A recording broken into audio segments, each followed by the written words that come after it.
irresistible force such as you meets an old immovable object like me. You can bet as sure as you live, something's gotta give, something's gotta give, something's gotta give.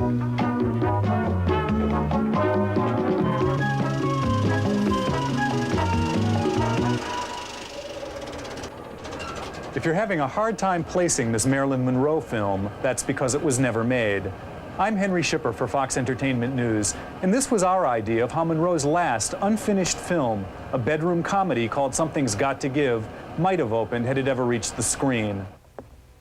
It didn't, because Monroe was fired after 8 weeks of filming, here on stage 14 at 20th Century Fox. She was sacked for what the studio described as spectacular absenteeism, and it was hinted for drifting through her scenes in a depressed and drug-induced haze. 2 months later, Monroe was found dead, an apparent suicide at the age of 36. Her death seemed to validate the studio's version of her professional slide, and it's been accepted ever since that her work on Something's Got to Give was a sad finale to an otherwise spectacular career, better left forgotten and unseen. What is little known, however, is that 20th Century Fox liked Monroe's work enough to rehire her to finish the film shortly before she died. In fact, Monroe never looked better, and as you'll soon see, her work on Something's Got to Give is on a par with the rest of her career. Funny, touching, at times superb. Monroe's performance in this film has never before been publicly shown. The negative for most of the footage was either stolen or destroyed shortly after she died, and it wasn't until 1982 that a faded print was discovered by accident in a cluttered warehouse on the 20th Century Fox lot.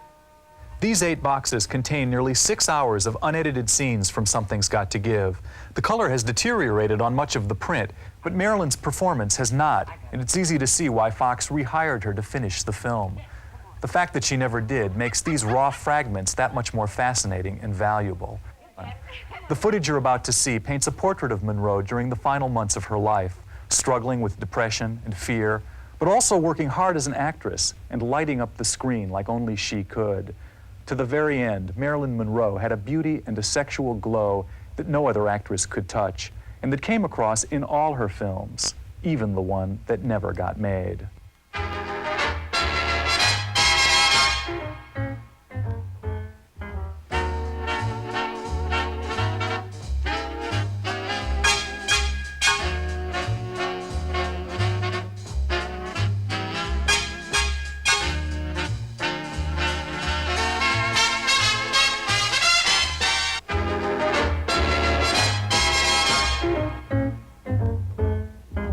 These costume and makeup tests were shot on April 10, 1962. Marilyn Monroe, the sex symbol of the 1950s, was 35 years old. She'd been puffy and overweight in her last few films, but Monroe lost 15 pounds before the start of Something's Got to Give, and looked better than she had in years.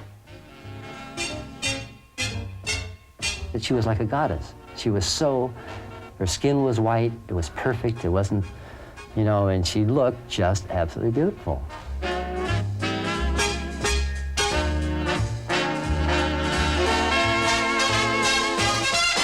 Her body was in beautiful condition. Her figure was never better. Her face was terrific. The young, fleshy part of the face had gone, and I think it was just a maturity that she had arrived at, you know, becoming a woman.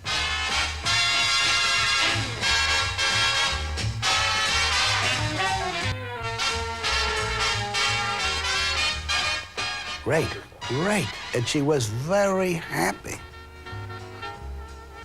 She was really, she didn't have to perform. She just had to look great. And she did. I thought we were in. I really did. Looking good had never been a problem for Marilyn Monroe. The trick was getting her on set and in front of the camera. Intensely insecure as an actress, emotionally, physically, at times mentally fragile, Monroe had caused enormous delays on her recent movies by avoiding scenes, arriving on the set hours, sometimes days late. You mean about getting here on time? Yes, I was punctual. Oh, you were punctual. Does this mean you've turned over a new leaf? I hope so.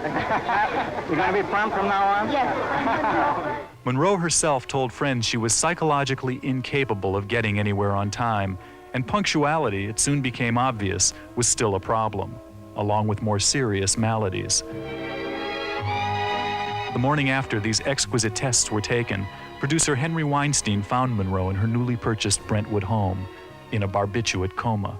This whole thing frightened me, of course, and I realized that she was even more unstable than I was led to believe. And I went to the studio and reported this and said, I don't think you can go on with the picture. And they said, no, it's okay, we'll go on.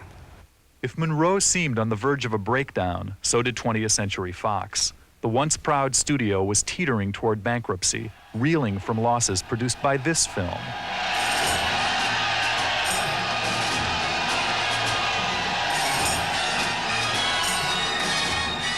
Cleopatra. 2 years in the making on location in Rome, with an out-of-control budget and another frequently absent, notoriously difficult star. Initially pegged to cost $5 million, Cleopatra, with Liz Taylor and Richard Burton making love and war on and off the set, would eventually cost an unheard-of $30 million to produce. So dire was Fox's financial condition that the studio was forced to shut down its commissary, stop watering its lawns, and pull the plug on all its productions except one. All right, camera. Something's got to give. There was only one reason Fox was determined to make the movie: Marilyn Monroe. Though her last few films hadn't done so well, Monroe's name still represented at least the possibility of box office magic, and Fox was desperate for a hit. Besides, Fox could get Monroe on the cheap. The actress owed the studio one last film on a 1956 contract, a contract that gave her the bargain basement salary of $100,000, 1/10 of what Fox paid Liz for Cleopatra. The bargain, of course, was only a bargain if Monroe showed up with reasonable frequency on the set. For the first week, she didn't show up at all, calling in sick with sinusitis and a virus that the studio wasn't sure was real or imagined. She was homesick on April 24th, the day the Shah of Iran paid a visit to the 20th Century Fox lot, mingled with the stars, and dropped in on the studio's only active production. It's an interesting backstage tour for the handsome Shah and his beautiful Empress Farah, topped off by a look at a rehearsal of a scene for Something's Got to Give. Sid Charisse and Steve Allen are the principals in the rehearsal. The star the Shah really wanted to meet was Marilyn Monroe, but when producer Weinstein went to Monroe's house to pick her up, she resisted on unexpected grounds. You gotta come. You must do this, Marilyn. No, this has nothing to do. We're not going to shoot you. This is no trap. You have to do it. She said, well, I don't know whether I can. I said, why? She said, I don't know what Iran's relationship with Israel is. I said, no, Marilyn. Weinstein quickly placed a call to this Hollywood synagogue and put Marilyn on the phone with Rabbi Max Nussbaum, otherwise known as the Rabbi to the Stars. And the rabbi said, no, we have very good relations with Iran, and it would be very good indeed if you showed on the set. So I was able to take it to the set, now with the rabbi's blessing, and I became a hero. Weinstein would have been a bigger hero if he'd been able to get Monroe on the set for work. 2 weeks would pass before she clocked in on April 30th for the first time.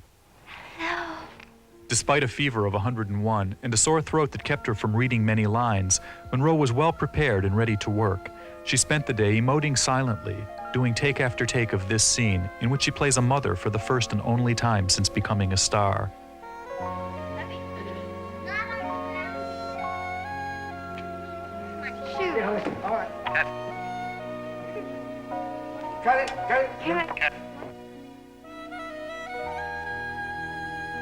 Here she sees her children after a separation of 5 years. Watch as Marilyn takes her time, feeling her way through the emotions of the scene.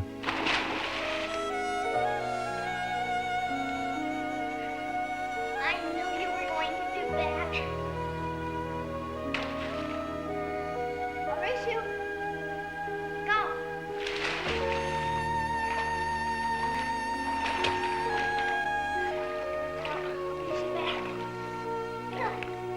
Something's Got to Give was intended as a remake of a 1939 romantic comedy called My Favorite Wife, starring Irene Dunne and Cary Grant.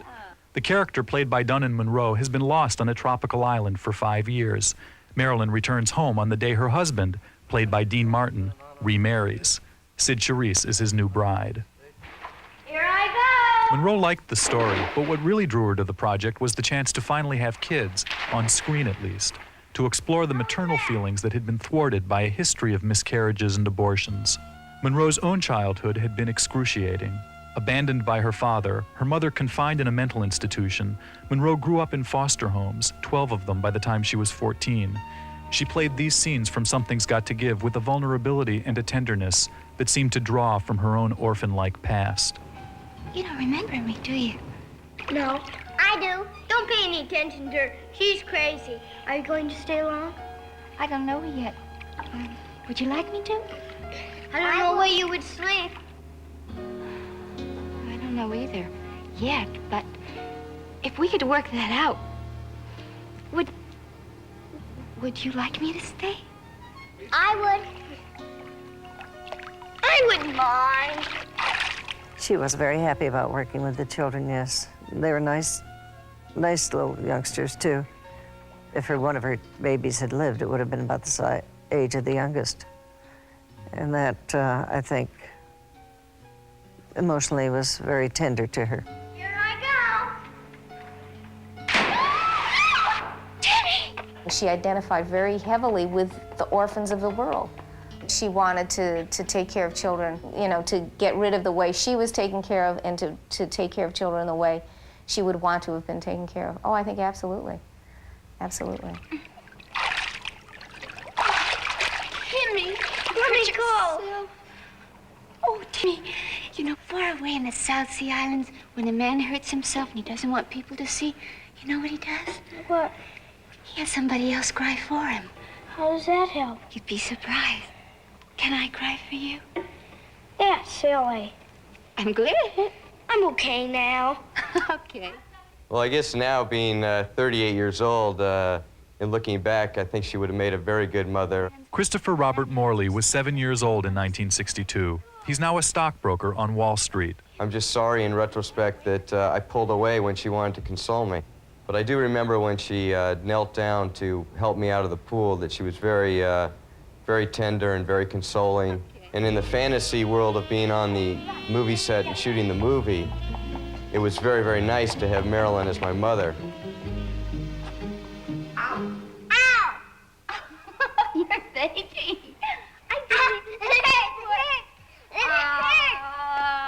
Alexandra Heilweil was just 4 years old when she was cast as Marilyn's daughter. Thinking back on it now as an adult, maybe she was wistful and didn't want to get too involved with us because it was painful for her in a way, not having her own family. Now a scientist living in Florida, Alexandra's brief encounter with Marilyn left a lasting impression. And I think to this day, she's the model that I have of femininity, she was just beautiful, and it was her poise, really, not so much her face or her figure that made her so beautiful. The way she carried herself and the way she moved and spoke was utterly feminine. I used to come to see your mommy, too. She drowned. You ever think about her? Once a year I do. Once a year I do, too. Only once a year? We take flowers to church on her birthday with Daddy. You put those flowers under that window? Which window? Doesn't she have a stained glass window there or something? Oh, that one. I think so. I forgot. Daddy said we're gonna get a new mommy. He does, really? Bianca. Do you like Bianca? So many people are afraid of being vulnerable. She wasn't. She was vulnerable. You know, I would well up in tears sometimes. When in fact, I must admit that I sat there and cut a sequence and I was crying. Because if it's honest here, I'm an honest guy. If that film is honest, I'm going to react to it, believe me. Timmy, come here. What? I want to hug you. Me too. You two, both of you. You know what you two kids are. What? You're my two sweethearts. My two best sweethearts in the whole world. Hey, you little rascal. Very good, good.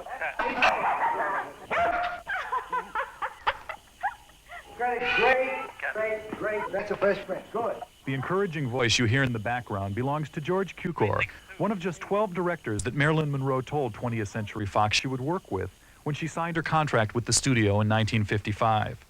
She liked Cukor, in part because he was patient and gentle with his stars. Marilyn, who went through agonies of anxiety before shooting a scene, needed all the support and friendly feedback she could get. She was just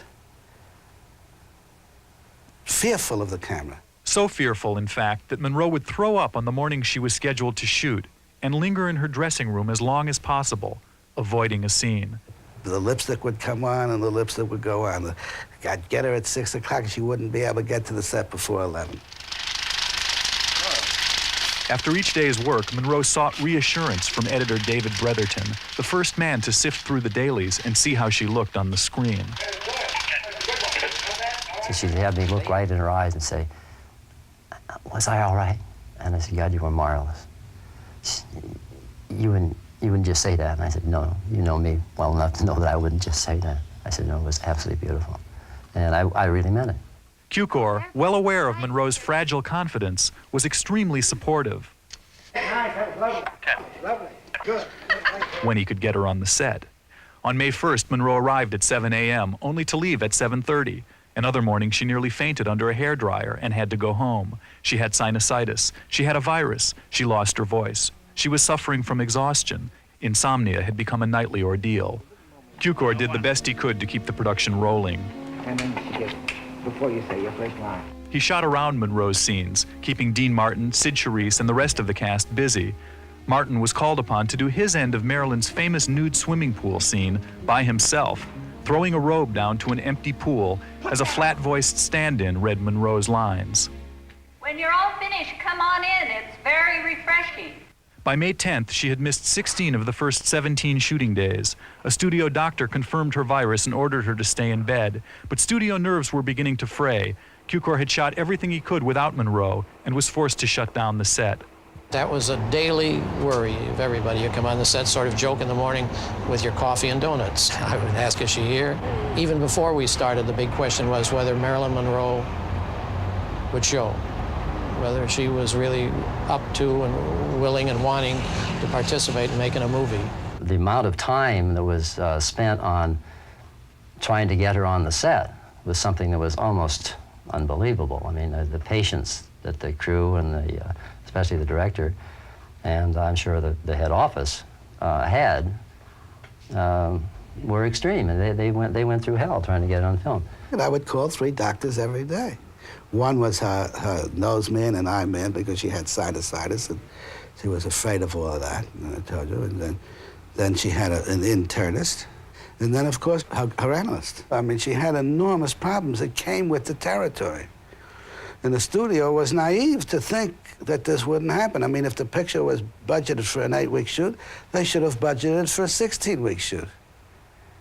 Because they wanted a film with Marilyn Monroe. But there are certain people, you create films, you don't manufacture films.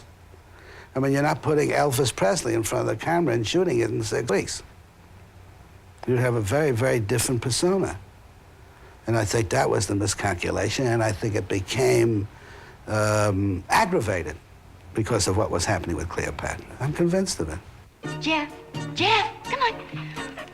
Monroe finally reappeared on the set on May 14th. When she returned on the 15th and 16th, filming at last seemed to be on track, although progress was painstakingly slow. My goodness. Jeff. This welcome home scene between Marilyn and the family dog, a 15-second sequence, took a full day to shoot. This time, however, the delays weren't Marilyn's fault, and she seemed to enjoy doing take after patient take as the dog kept blowing his cue. Come on, Jeff. Jeff, speak. Jeff, speak. Jeff, speak. Come on, Jeff. Speak. Come on, here, boy. Come on, speak. Watch it. Speak. Speak. Come on, Jeff. Come on, put your feet up. Speak. I used to come here a long time ago. He remembers me. Tippy. Jeff, come on. Get over here. Come on, Jeff. Good. Here, Jeff. Come on. The dog was sensational in rehearsals. I've never seen such a good dog in rehearsals. That's the one. That's the baby. Isn't that sweet? She got a kick out of it. Somebody was, you know, everybody's saying she was difficult. Now here was something that was more difficult than she was, in effect, you know, and because you can't scold a dog into doing the right thing, you know. Jeff, come here, Jeff. Let's get him back there, boy. Jeff, come here. Get over here. That was very good. Yeah, he's getting good.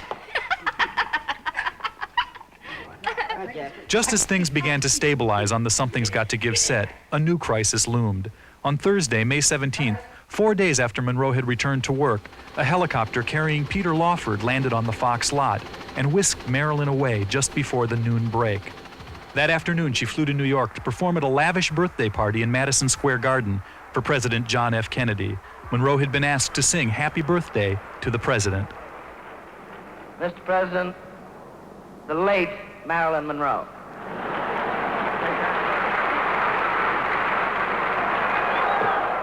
Fox executives were beside themselves. Studio chief Peter Levathes had personally ordered Monroe not to go. Q-Corps pleaded with her and again shut down the set the minute she left. But for Monroe, already said to be having an affair with JFK, the invitation was irresistible. I mean, my God, here's a girl who really came from the streets, who had a mother who was not all there, a father who had disappeared, who was deeply disturbed, was now going to Madison Square Garden in a dress that she had to be sewn into, literally sewn into, to sing Happy Birthday to the President, and to that president.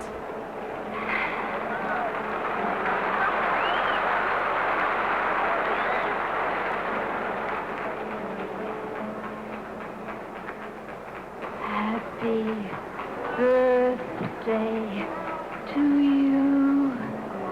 Happy birthday to you.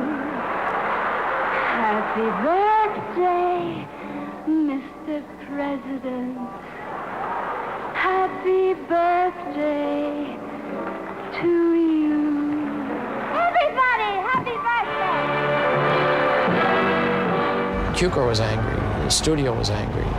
There was a feeling of resentment, you know, that everybody had been patient enough and trying as hard as they could for Marilyn, and then to do this. My memory, just remember being with Q-Corps at the time, was that we were both astonished that she had gone and angry. Q-Corps particularly was angry. You know, he was starting to feel, I think, a kind of helplessness in the situation, that regardless of what he did, regardless of what the studio said or something, you know, she was going to get her way. When Levathes fired Monroe 3 weeks later, he used this trip to New York to justify the action. But studio records, including this daily log sheet for Something's Got to Give, suggest that Monroe had permission to make the trip, and that Fox changed its mind when filming fell behind schedule. Oh, no, we knew a couple of weeks in advance. No, we knew. Well, I didn't see written permission, but we all knew she was going. She did have permission. Everybody knew she was leaving. And they were going to shoot around her. They were very upset, and so was I, and that was stupid. And had I been more experienced, I said, Marilyn, I'll go with you. We'll get more publicity for the picture, which would be the natural thing to do. I should walk with a sign saying, you know, something's got to give, instead of worrying about whether she's gone or what the studio thinks. And I mean, immediately the studio should have been alerted. We should have had our own cameramen there. With her and the president, she's running back. I mean, that's what you would do, instead of, how could she go? Marilyn Monroe returned from President Kennedy's birthday bash in Madison Square Garden on Monday, May 21st. As Q-Corps feared, the trip had exhausted her, so much so that she couldn't shoot close-ups, and spent the day doing retakes of this scene with the kids. I've got sand in my foot. All right, let's get it out. Now that's good. I'd like to do one more. Things worsened the next day when Dean Martin turned up with a cold. Monroe, still trying to shake her virus, refused to work with him, despite assurances from studio doctors that he wasn't contagious. Q-Corps could do little but spin his wheels. The day was spent reshooting earlier scenes. As tensions heightened on the set, Monroe's insecurity and paranoia likewise rose. She had a blonde extra removed, simply because she was blonde, and she called Weinstein one night with a bizarre complaint. Sid Charisse, Monroe said, was patting her breasts. Man, how do you know I haven't seen you on the set in days? And I said, furthermore, we're shooting her in a negligee. How do you pad the breast? She said, you're naive. You do it from underneath the breast with tape. I said, oh, that's interesting. I didn't know that. I said, but if you think that I'm going to tell Monsieur Charisse that her breasts are too big, you're mistaken. She said, okay, then I'm going to pad mine. I said, those lovely breasts you're not going to pad. It would be criminal. She said, no, I'm going to pad them, and you're going to have to redo all my costumes. Fortunately for Weinstein, the next scene Marilyn shot required no costume. The nude pool scene, perhaps the most famous sequence ever shot for a movie that was never made. According to the script, this midnight skinny dip was Marilyn's way of encouraging Dean Martin to break the news to his new wife, Sid Charisse, that his first wife had come home. I don't feel so good.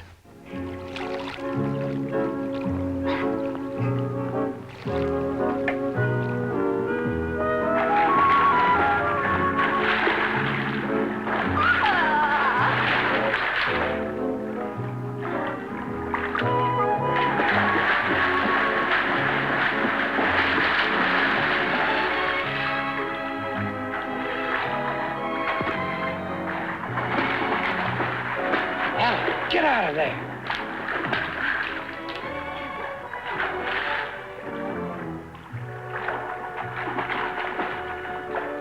Oh, stay back in.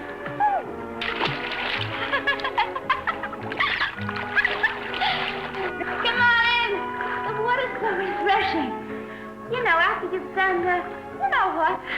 Monroe began the scene wearing a flesh-colored bikini, but when a cameraman complained that the line of her bra was visible, she slipped out of the suit and did the scene au naturel. The effect on stage 14, indeed the entire Fox lot, was electric. Incredible. I mean, the word got around that Marilyn was swimming nude. And we kind of closed the door. I mean, we would have had half the studio there.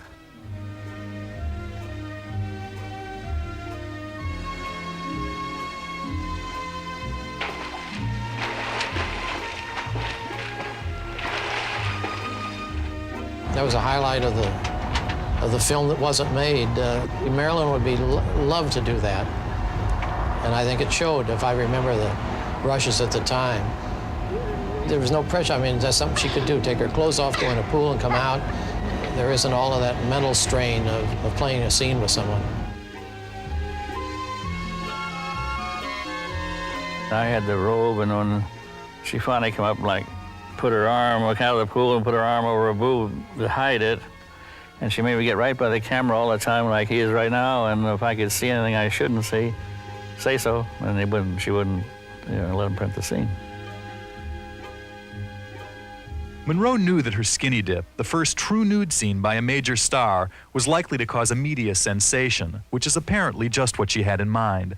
When photographers who shot these stills asked her to release them, Monroe casually consented in exchange for one promise, that they knock Liz Taylor off the magazine covers of the world. That they did.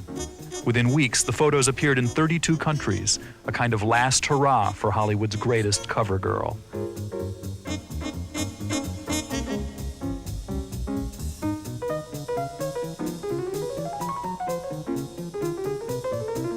It made her feel great. It was her happiest day. She felt secure that day. Why? That day as opposed to another day, I don't know. Get back! I really thought the worst was over.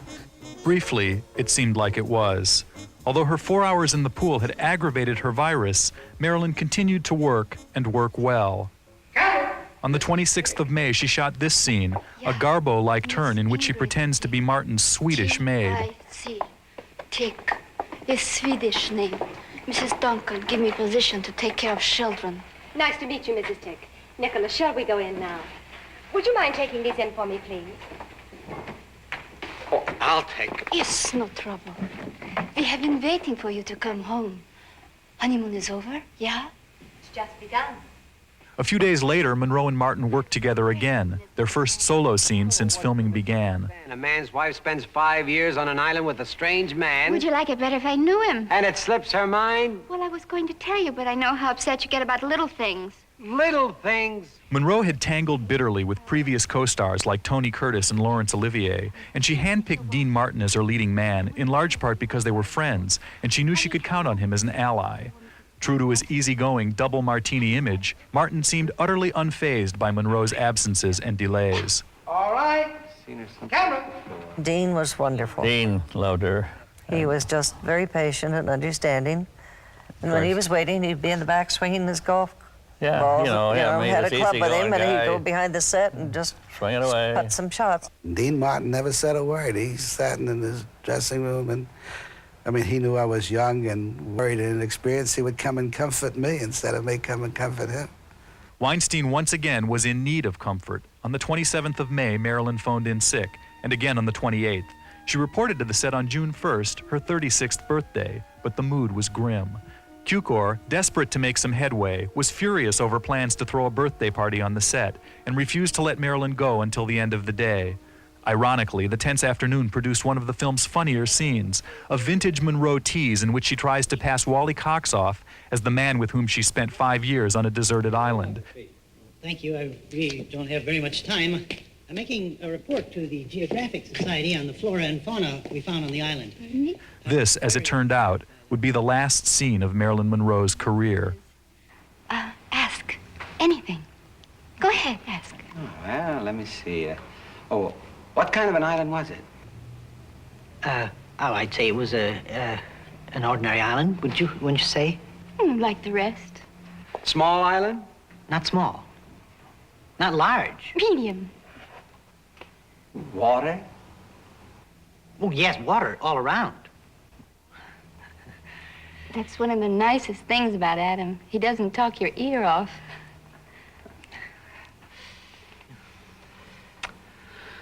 Well... Is there anything else you'd like to ask? No, I don't think so. I've got a good, clear picture now. When should I be running along? Must you? Oh, the Geographic Society insists on punctuality. Brother Brian, thank you. All day long, birthday flowers and bottles of champagne arrived for Marilyn. The studio had prepared nothing to mark Monroe's birthday, but Marilyn's stand-in, Evelyn Moriarty, bought a cake, decorated with a bikini and a negligee, and had a giant birthday card signed by everyone on the set. I went over to the farmer's market and picked up the cake, and I brought it back to the studio, and I was told by the assistant director not to bring that cake out until 6 o'clock because they were going to get a full day's work out of her. So we left the cake in the prop room, and at 6 o'clock we wheeled out the cake with all the sparklers on it. Somehow or another, I ended up with one of the little dolls that was on the top of the cake. They had sparklers and these little dolls, and there was a little bikini-clad Marilyn was on the cake. And normally these things get thrown away, but my wife has a little doll collection. It's been sitting there for years this way.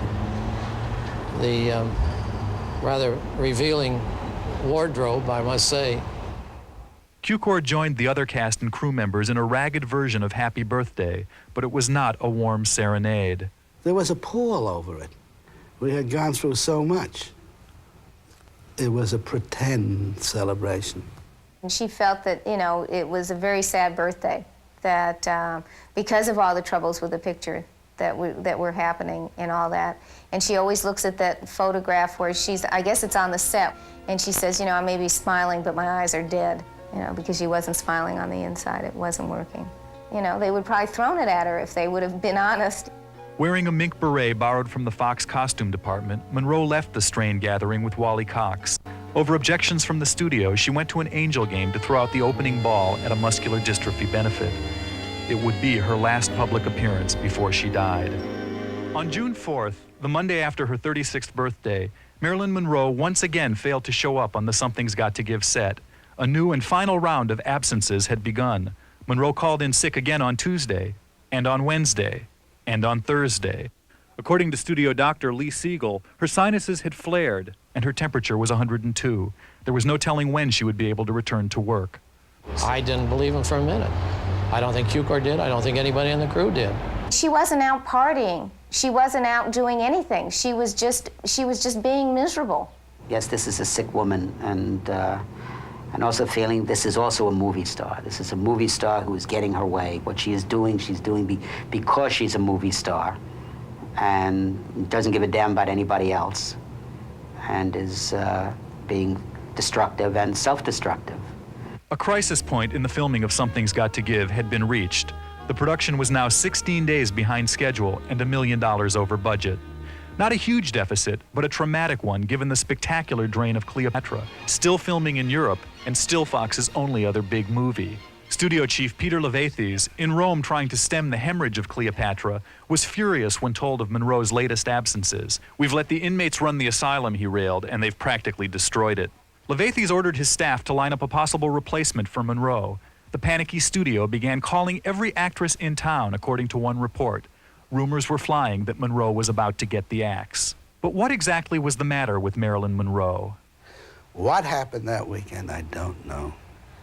To me, that's more interesting than what happened the day that Marilyn died, because that was the turning point. I think she was just depressed. I mean, it wasn't like she didn't want to do it. She wanted to get the film done. She didn't want to be fired. She was just in a terrible place by this time. There was something desperate and mysterious about Monroe's actions. On June 5th, she reportedly tried to discuss Something's Got to Give with Levathes' boss, 20th Century Fox president Spiros Skouros, even though he was recovering from surgery in the intensive care unit of a New York hospital. On June 7th, Monroe visited a plastic surgeon. She had been taking too much medication, she said, had fallen in the shower and bruised her face. That same day, emergency calls were placed to Monroe's psychiatrist, Dr. Ralph Greenson, who was vacationing in Switzerland. Greenson flew back to Los Angeles that night and gave the studio a guarantee that Monroe would be on the set and able to finish the film by Monday. May I start again? But it was too late. When she failed to appear on Friday, June 8th, Levathes fired Marilyn Monroe.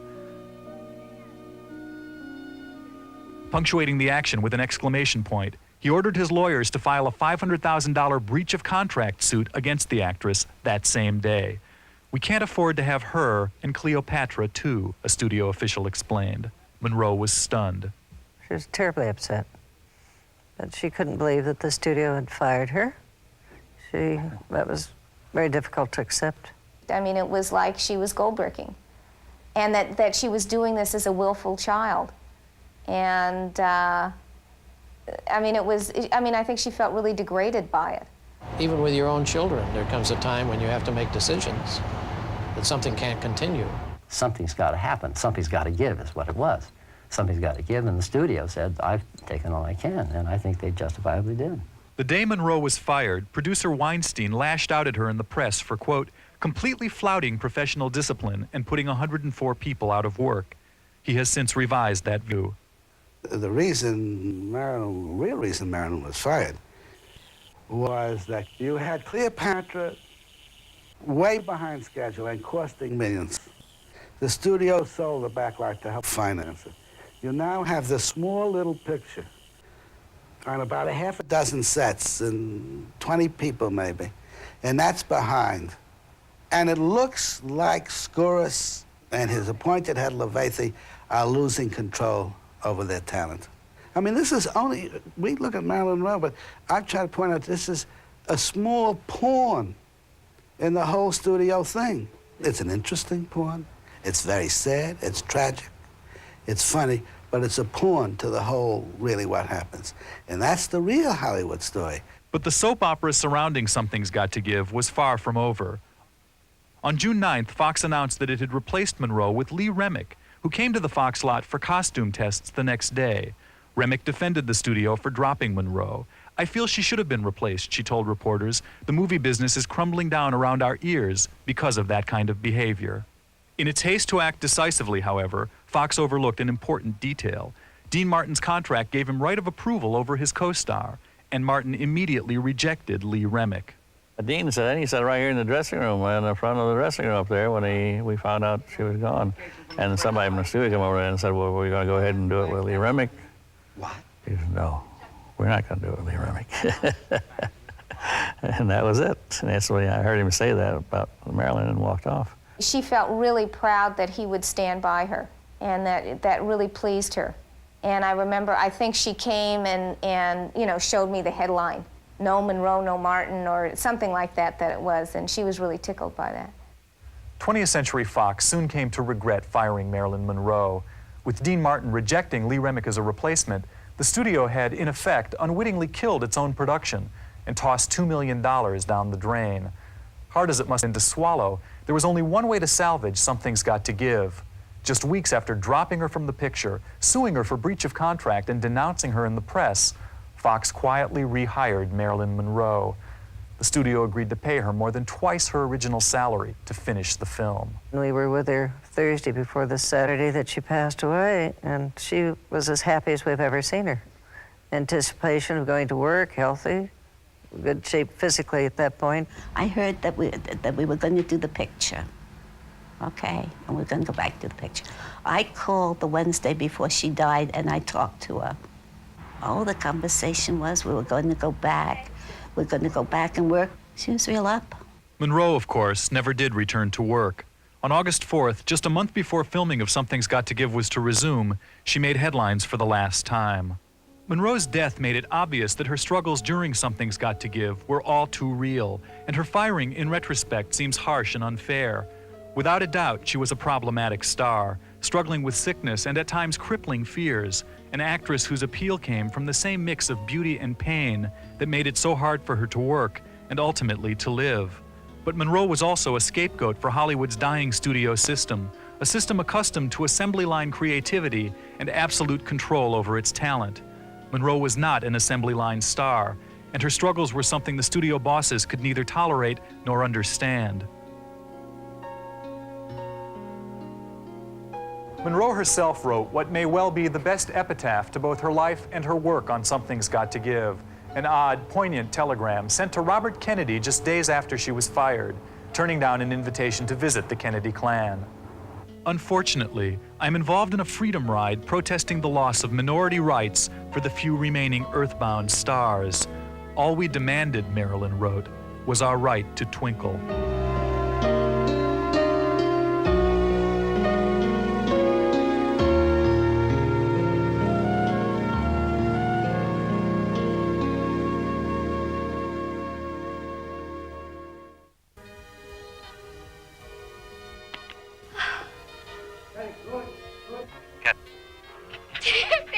My goodness.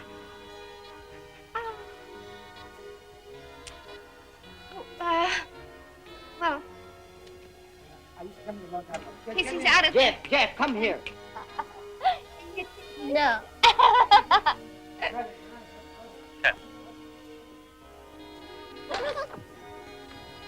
No. Aren't you ashamed of those suspicions you had about me? Terribly. That's good, thank you. Did I stay for... Good. Beautiful. Then, should I be running along? Oh, must you? The Geographic Society is nuts on punctuality. I couldn't keep up.